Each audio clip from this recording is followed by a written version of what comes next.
Download करें जनमत Haryana app. ना तो कभी भारतीय जनता पार्टी का कोई भी नेता आपके बीच में आएगा, सारी रिकॉर्डिंग आपके पास रहती है। हम कभी आरोप नहीं लगाते। और आज बड़ौदा विधानसभा की जनता के अंदर जो विश्वास है वो विश्वास है विकास का, और जो नाम सबसे अच्छा सबकी सहमति से उभर कर आता है उसको उम्मीदवार के रूप में जनता के बीच में भेजते हैं। वही प्रक्रिया यहाँ होने वाली।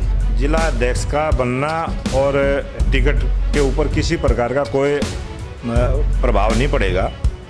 राई से बीजेपी विधायक और सोनीपत के जिला अध्यक्ष मोहनलाल कौशिक मेरे साथ हैं। मोहनलाल कौशिक फिलहाल बड़ौदा हल्के का दौरा कर रहे हैं, इनसे बात करते हैं। सर, आपका एक तरह से पहली परीक्षा है ये बड़ौदा का उपचुनाव। सोनीपत जिले में 2 विधायक है बीजेपी के जीते हुए, तो आप पर भी कहीं ना कहीं प्रेशर है, दोहरी जिम्मेवारी है कि आप विधायक हैं, दूसरा आप जिला अध्यक्ष भी पार्टी के। तो कितना जो है ये जो पहला जो आपका टेस्ट है इसमें कितना पास हो सकते हैं? ये भारतीय जनता पार्टी का जिला अध्यक्ष बनने के बाद और विधायक की जिम्मेवारी राय विधानसभा से मिलने के बाद आपने ठीक कहा कि ये पहला उपचुनाव है बड़ौदा विधानसभा का। और इस बड़ौदा विधानसभा को जीतने के लिए, क्योंकि कोई भी चुनाव है वो कार्यकर्ताओं की शक्ति के आधार पर जीता जाता है, और भारतीय जनता पार्टी के यहाँ इतने शक्तिशाली कार्यकर्ता हैं।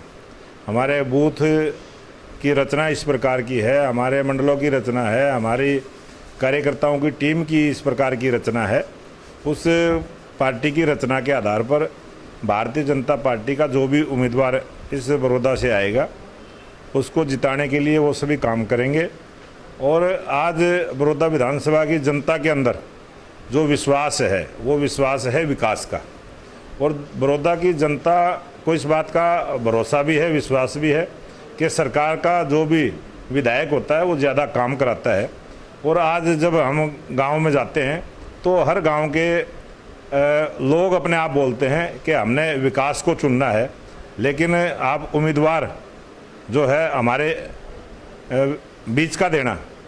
और भारतीय जनता पार्टी का एक सिस्टम है, जब भी कभी भी कोई भी चुनाव होता है उसके लिए पार्टी का सर्वे होता है, पार्टी के कार्यकर्ताओं से राय ली जाती है, उसके बाद हमारे जो शीर्ष नेतृत्व है फिर वो नेता बैठते हैं, और जो नाम सबसे अच्छा सबकी सहमति से उभर कर आता है उसको उम्मीदवार के रूप में जनता के बीच में भेजते हैं। वही प्रक्रिया यहाँ होने वाली। सर, आप एकमात्र ऐसे जिला अध्यक्ष हैं बीजेपी के जो विधायक भी हैं, और लोग कहते हैं, खासकर जो सियासी जानकार हैं, वो ये मानते हैं कि आपको पार्टी ने जिला अध्यक्ष बनाकर स्पेशल बड़ौदा हल्के में एक ट्रीटमेंट जो वो किया है और सारे समीकरण जो चेंज हो गए। वो आप क्या मानते हैं कि इलेक्शन का जो कैंडिडेचर का जो क्राइटेरिया है वो कहीं ना कहीं बदल गया आपकी जिला अध्यक्ष बनने से? ऐसा लोगों का अनुमान है, लेकिन पार्टी का हमारे का जो शीर्ष नेतृत्व है वो जिस समय के अनुसार जिस प्रकार के कार्यकर्ता को जो ड्यूटी देनी चाहिए वो उसी आधार पर देते रहे हैं। मेरे से पहले भी जो अध्यक्ष बने हैं वो भी समय के अनुसार किस परिस्थिति में कौन कार्यकर्ता संगठन के प्रति ज़्यादा लाभकारी हो सकता है उस आधार को देखते हुए ये जिम्मेवारी दी है। और पार्टी ने जो जिम्मेवारी दी है, क्योंकि मेरा सभी कार्यकर्ताओं से पुराना परिचय है, कोई मैं कार्यकर्ताओं के लिए नया नहीं हूँ, और लंबे समय से सभी कार्यकर्ताओं के बीच में रह के काम किया है। जनता को भी इस बात का पता है, और ये जो चुनाव है ये चुनाव भारतीय जनता पार्टी के पक्ष में जाएगा। तो क्या चुनाव में जो है यही मुद्दा रहेगा कि एक दूसरे पर आरोप लगाकर पब्लिक को कंफ्यूज करने का? ये भारतीय जनता पार्टी के कार्यकर्ताओं के अंदर संस्कार है। जो बात आपने कही है आरोप लगाने की, ना तो कभी भारतीय जनता पार्टी का कोई भी नेता आपके बीच में आएगा, सारी रिकॉर्डिंग आपके पास रहती है। हम कभी आरोप नहीं लगाते, हम अपनी बात को रखते हैं। और हमने एक ही बात कही है कि जो मुख्यमंत्री मनोहर लाल जी के नेतृत्व में 6 साल का जो शासन हमारा रहा है उस टाइम कितने पैसों का विकास के कार्य हुए हैं उसको देख लो। सारी चीज़ें ऑन रिकॉर्ड होती है। और जो पिछली सरकारें रहीं उन्होंने अपने कार्यकाल में कितने पैसों का विकास का काम करवाया है। विकास की हम तुलना करते हैं, और हमारा ये मानना है कि हम जो विकास के काम पिछली सरकारों ने करे हैं हमने उनसे डबल काम करने का काम किया है।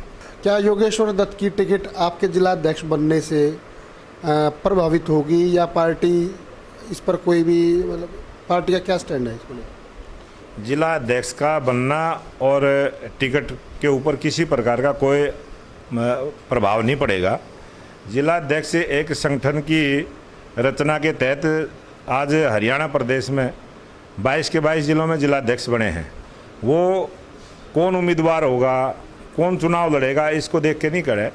ये संगठन को सभी कार्यकर्ताओं का सामंजस्य बैठा के जो कार्यकर्ताओं की टीम को मजबूती के साथ राजनीतिक मैदान के अंदर उतार पाए, इसको ध्यान में लेकर ये संगठन की रचना की जाती है। इससे उम्मीदवार कौन होगा, कैसा होगा, ये सारे को इसका मायने नहीं रखता। बीजेपी के साथ जेजेपी मिलकर सरकार चला रही दोनों पार्टियां, लेकिन दोनों पार्टियां एक बार भी यहाँ बड़ौदा में पिछले 2 महीने से लगातार प्रचार जो चल रहा है, दोनों पार्टियां कभी भी एक मंच पर नज़र नहीं आई। दोनों पार्टियों के नेता जिस प्रकार से हमारा गठबंधन की सरकार चल रही है, ये जो चुनाव होगा इस गठबंधन के बाद ये पहला उपचुनाव है। और जब समय आएगा, जब चुनाव डिक्लेयर हो जाएगा, उसके बाद आपको ये भी देखने को मिलेगा दोनों पार्टियों के नेता बैठेंगे और डिसीजन लेंगे। वो ऊपर हमारा शीर्ष नेतृत्व जो राष्ट्रीय स्तर का नेतृत्व है वो बैठेंगे, पहले प्रदेश के नेता बैठेंगे, उसके बाद वो बैठेंगे और जो भी बात एक मत से सहमत होगी उसी प्रकार से यहाँ काम होगा। राजनीति के आगे, राजनीति के पीछे, हर हलचल को जानने के लिए हमारे YouTube चैनल जनमत हरियाणा को लाइक करें, सब्सक्राइब करें और अपडेट रहने के लिए बेल आइकन दबाना ना भूलें। देखते रहें जनमत हरियाणा, सच के अलावा कुछ भी नहीं।